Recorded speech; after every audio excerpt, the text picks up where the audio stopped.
delivering a world-class Heartland event.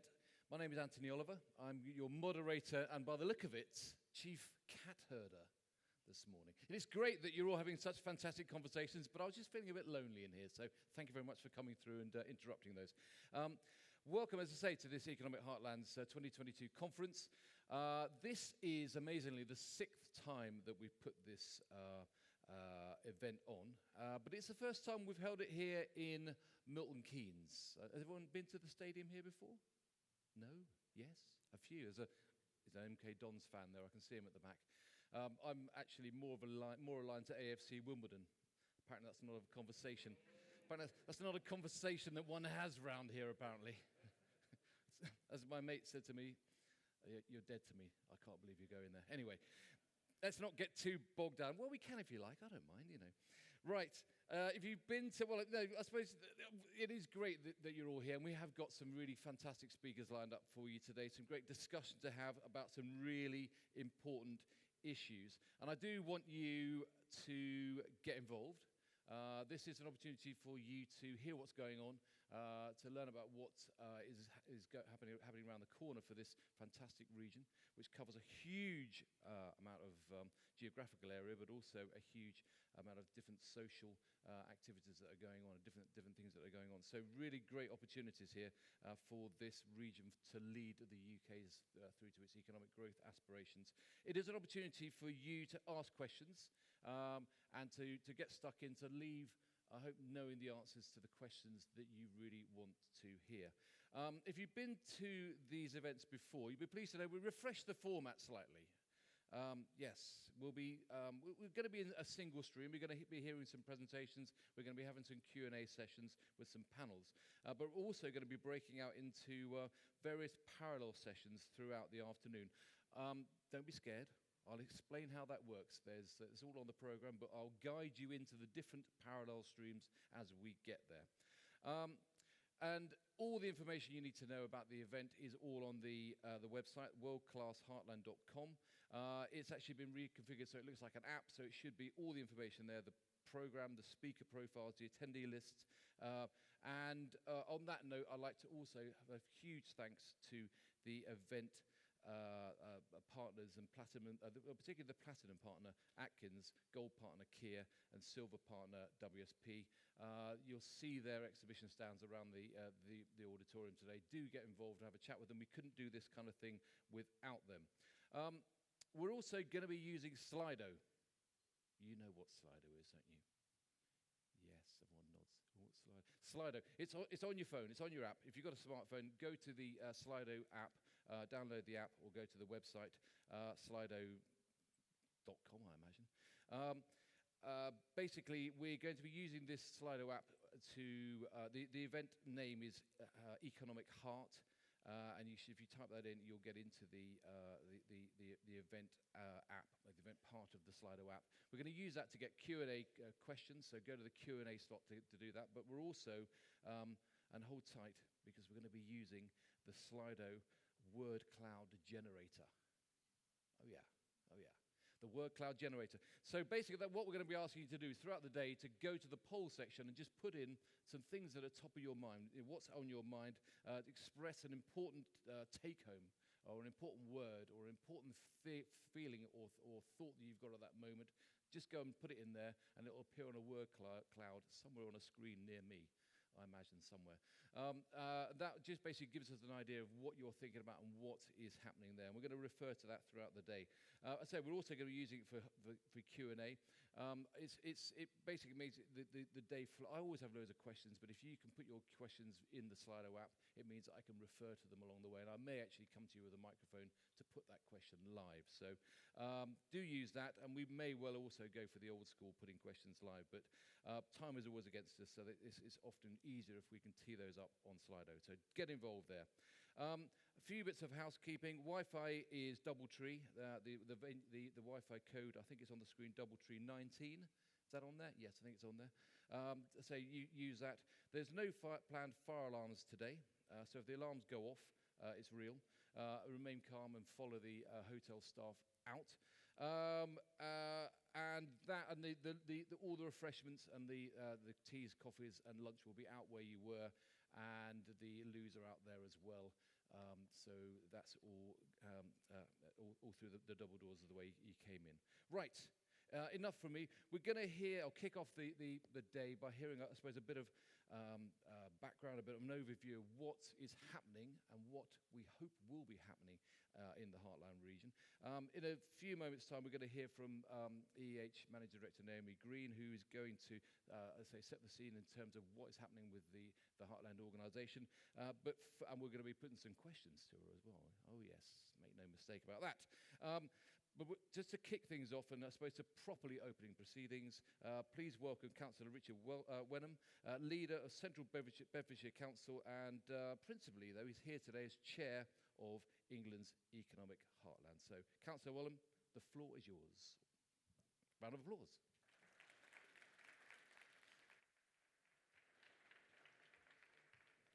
Well, good morning, everybody, and it's great to see so many of you here.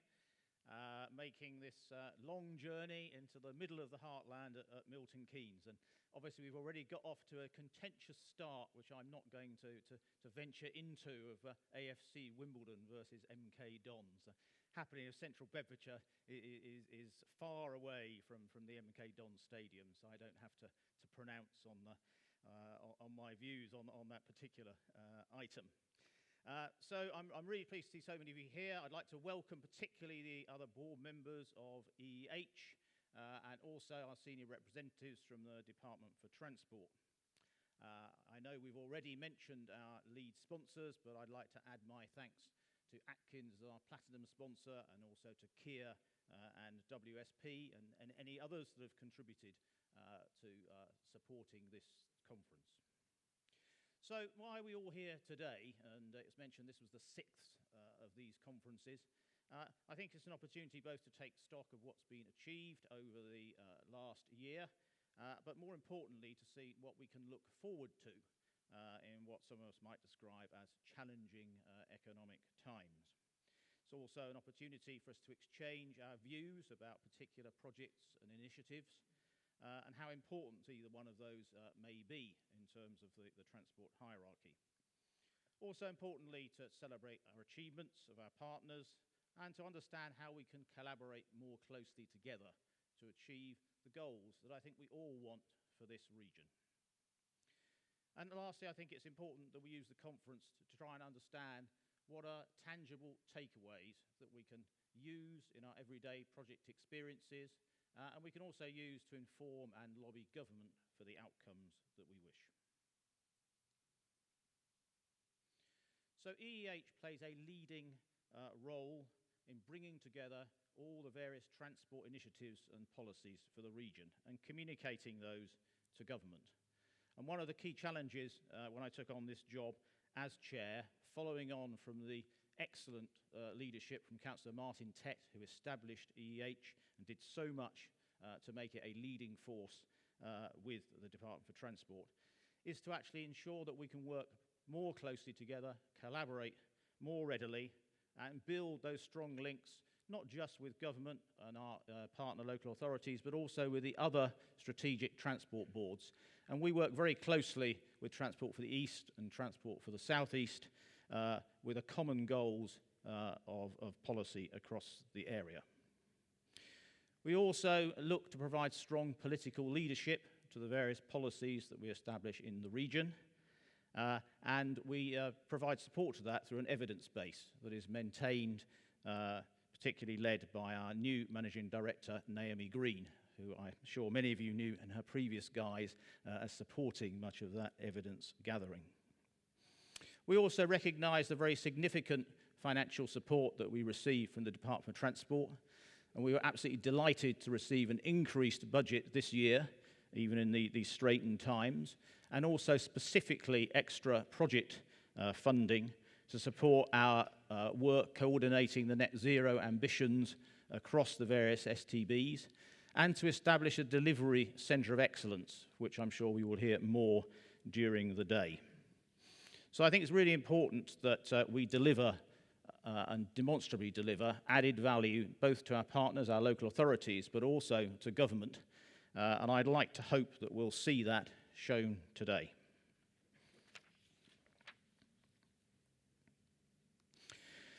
So now thinking a bit more about the region. We have a focus in this region as a centre, key centre of economic growth and added value for the whole of the UK economy. So EEH is nationally significant to help the government deliver its economic goals and also, of course, to improve the quality of life of our residents that are here and those that are going to be here in the future. Not only is it a significant opportunity to government, but we're the home to many universities.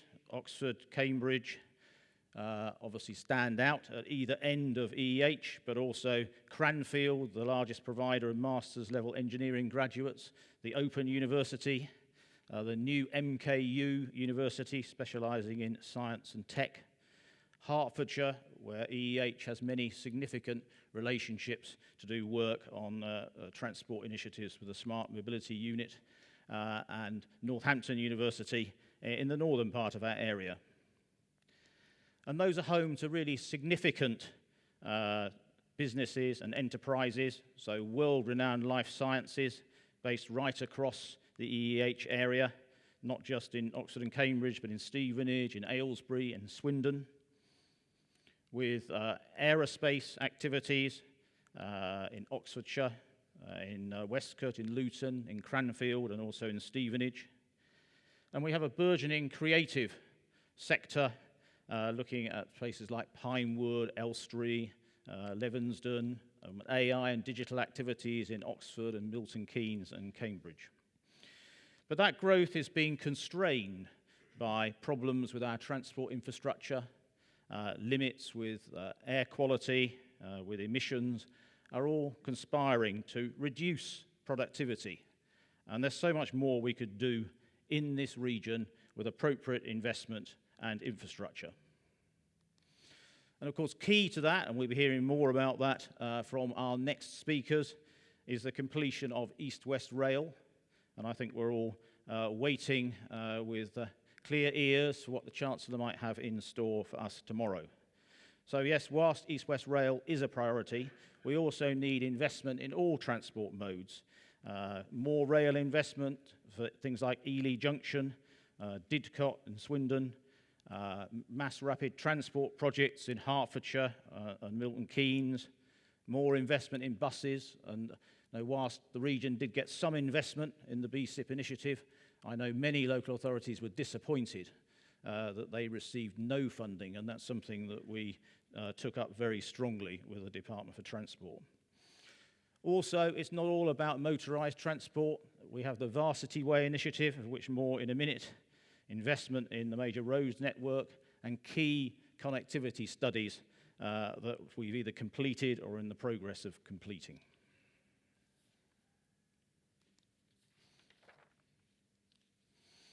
So how do we provide the basis to government to give us that investment? And it's all about evidence, planning, and delivery. So EEH helps local authorities and also itself in making the case for investment using our detailed evidence base with various transport studies, modes, specifically focused studies. We also look very carefully at evidence from connectivity studies. We have some wonderful evidence on connectivity between specific nodes using public transport.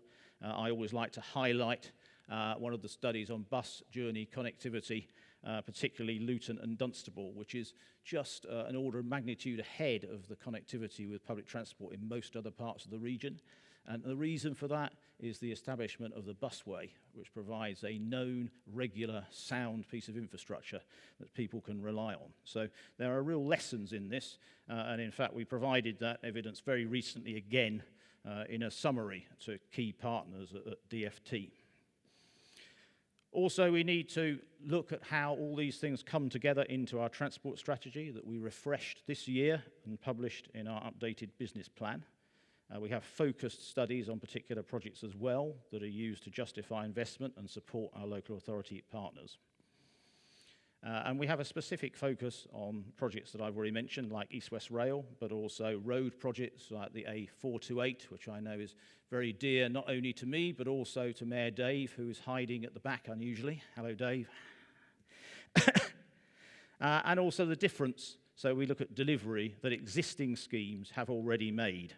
So what is going to be the impact of the Oxford-Bicester link when it's opened, the impact of the Luton-Dunstable busway I mentioned, the impact of the A5 M1 link road, just to name a few. So as I said, it's not only about motorised transport, it's also about active travel, and EEH is been at the forefront in this area of looking at how we can maximise the opportunities for active travel, not only in its own right, as evidenced by a project such as the Varsity Way, but also as critical links, cycling and walking links for last mile connectivity from either things like bus hubs or rail hubs. And so, it's really important that we look at that in a holistic manner. And so I'm actually today delighted that we're publishing the Varsity Way summary report with Sustrans, funded by DFT. This was a policy in our transport strategy, and this is a concrete step towards progressing it. This is a cycling spine that will improve active travel right across the region, and of course, importantly, link with public transport, with east-west rail stations.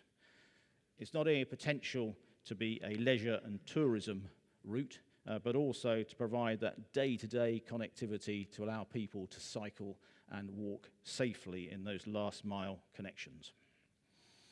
There are still some issues with the existing route, some on-road sections and some areas that need to be improved. And we therefore need to secure further funding to enable this work to continue, and particularly look in route alignments through some areas such as the Marston Vale. However, this statement published today shows that we intend to get this done, and I'm really delighted that that's being published today.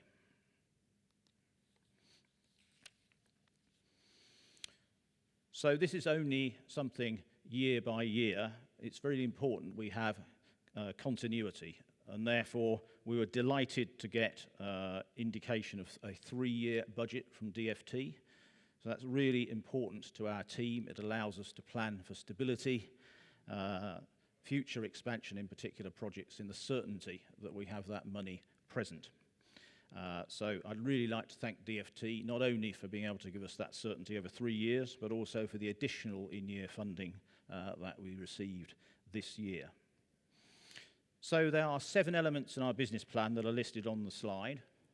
But I'd just like to pick up on 3 of them. So an important thing is that we evolve our evidence base so that it doesn't become out of date, that it's regularly refreshed, and that's accessible to as many partners as possible. And so I was particularly pleased that the board, at the beginning of my term as chair, agreed that the database will be opened up to all our district authorities, as well as those existing partners within EEH. So I'm hoping that all districts have accessed that now and can use that really advanced database in their transport planning. We also have a key role in innovation, particularly where we're coordinating a net zero across the STBs.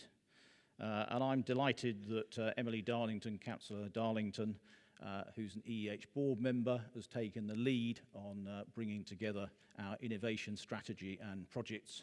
And I'm looking to see if I can see Emily in the audience. I'm sure she's here somewhere. And the board will be having its next meeting in Milton Keynes in December, where we will be seeing the opportunity to look at various innovative projects that are taking place in the Milton Keynes area, including those that are being worked on at Cranfield University. And the last point I wanted to pick up on was capacity and capability. So this is another example of taking recommendations from our studies and progressing them, working with local authorities to understand the barriers to delivery and how we can ensure that we've got cross-local authority working to maximise the money in our budgets and provide excellence in delivery of our various projects. So what would I like to see by this time next year? Well, I think we can all read the slide, but there are some critical projects. We'd like to see East-West Rail now just over a year until Oxford MK opens, but we desperately need confirmation of the funding for the Bedford to Cambridge stretch, and also the important link down to Aylesbury in Buckinghamshire. So as I said, we await to see what the Chancellor has in store for us. We know that Milton Keynes and Hertfordshire have ambitious plans for delivery of mass rapid transport systems, which EEH is fully supporting, and we see those just the first of several that are important to local transport. We need to secure the funding to deliver in full Varsity Way.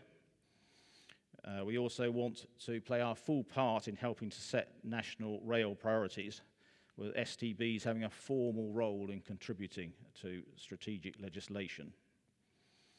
We need to continue to support local authorities in their quest for sustainable bus travel.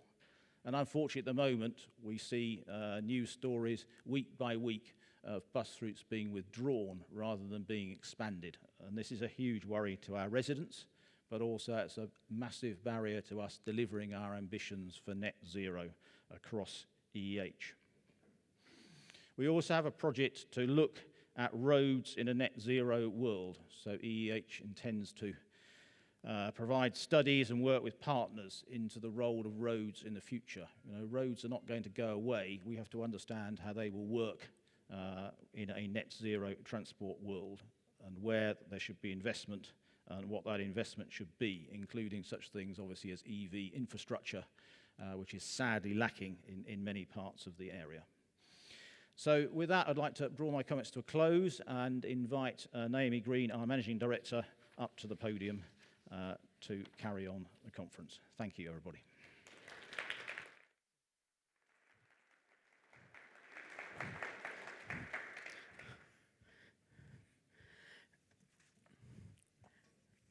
Thank you very much, Richard, for your opening remarks. And for those who don't know me, I'm Naomi Green, Managing Director of England's Economic Heartland.